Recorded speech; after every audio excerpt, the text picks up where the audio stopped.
Polaris by Howard Philip Lovecraft. Into the north window of my chamber glows the pole star with uncanny light. All through the long hellish hours of blackness it shines there, and in the autumn of the year, when the winds from the north curse and whine, and the red-leaved trees of the swamp mutter things to one another in the small hours of the morning under the horned, waning moon, I sit by the casement and watch that star. Down from the heights reels the glittering Cassiopeia as the hours wear on, while Charles Wayne lumbers up from behind the vapour-soaked swamp trees that sway in the night wind. Just before dawn, Arcturus winks ruddily from above the cemetery on the low hillock, and Coma Berenice's shimmers weirdly afar off in the mysterious east, but still the pole star leers down from the same place in the black vault, winking hideously like an insane watching eye, which strives to convey some strange message, yet recalls nothing save that it once had a message to convey. Sometimes when it is cloudy, I can sleep.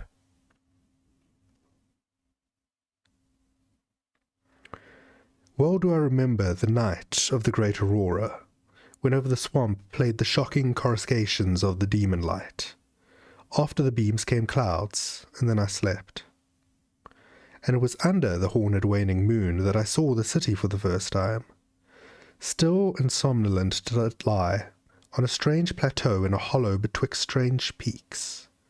Of ghastly marble were its walls and its towers, its columns, domes, and pavements.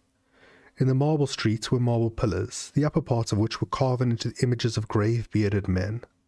The air was warm and stirred not, and overhead, scarce 10 degrees from the zenith, glowed that watching pole star.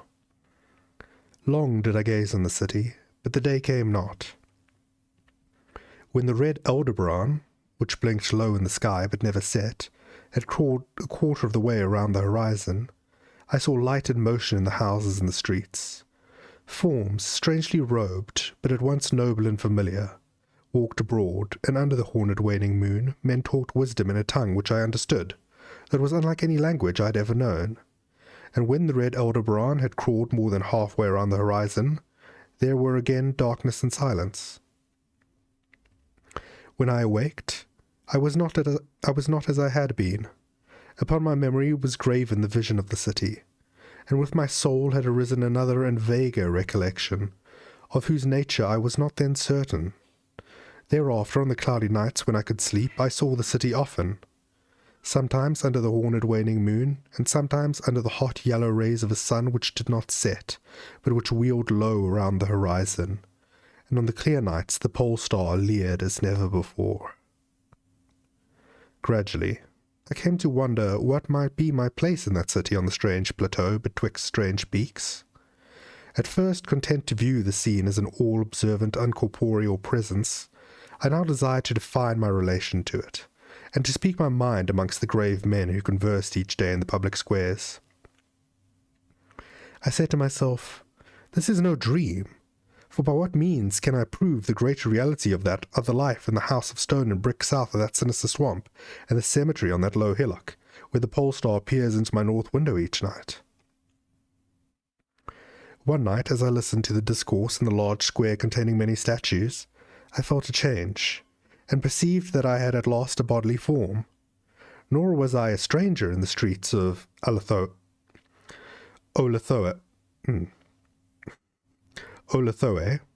which lies in the plateau of Sarkis betwixt the peaks Noton and Cadiphonek. It was my friend Alos who spoke, and his speech was one that pleased my soul, for it was the speech of a true man and patriot. That night had the news come of Dacos's fall, and of the advance of the Inutos, squat, hellish, yellow fiends who 5 years ago had appeared out of the unknown west to ravage the confines of our kingdom, and finally to besiege our towns. Having taken the fortified places at the foot of the mountains, their way now lay open to the plateau, unless every citizen could resist with the strength of 10 men. For the squat creatures were mighty in the art of war, and knew not the scruples of honour which held back our tall, grey-eyed men of Lomar from ruthless conquest. Alos, my friend, was commander of all forces on the plateau, and in him lay the last hope of our country.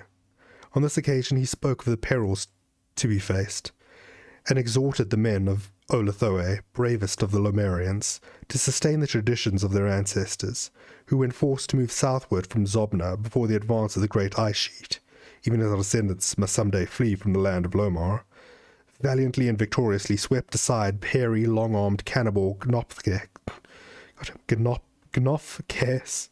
that stood in their way. To me, Alos denied a warrior's part, for I was feeble and given to strange faintings when subjected to stress and hardships. But my eyes were the keenest in the city, despite the long hours I gave each day to the study of the Panacotic manuscripts and the wisdom of the Zobnarian fathers.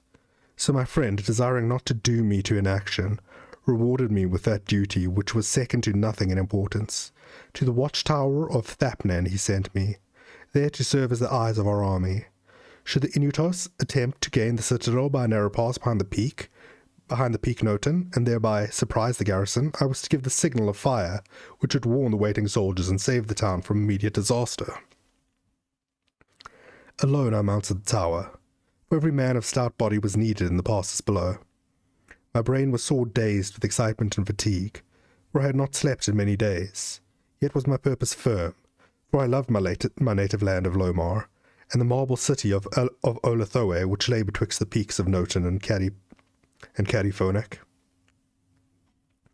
But as I stood in the tower's topmost chamber, I beheld the horned waning moon, red and sinister, quivering through the vapours that hovered over the distant valley of Banof. And through an opening in the roof glittered the pale pole star, fluttering as if alive, and leering like a fiend and tempter. Methought its spirit whispered evil counsel, soothing me to traitorous somnolence with damnable rhythmical promise, which it repeated over and over. Slumber, watcher, till the spheres, 26,000 years, have revolved, and I return to the spot where I now burn.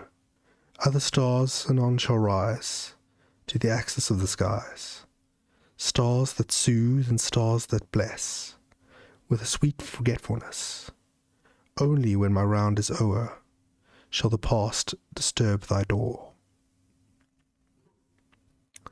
Vainly did I struggle with my drowsiness, seeking to connect these strange words with some lore of the skies which I had learned from the Panacotic manuscripts.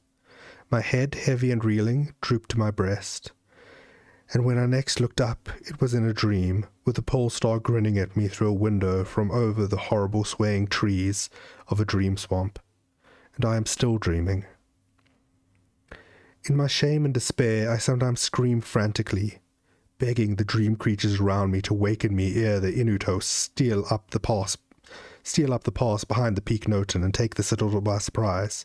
But these creatures are demons, for they laugh at me and tell me I am not dreaming. They mock me whilst I sleep, and whilst the squat yellow foe may be creeping silently upon us. I failed in my duty and betrayed the marble city of Olathoe. I have proven false to Alos, my friend and commander, but still these shadows of my dreams deride me.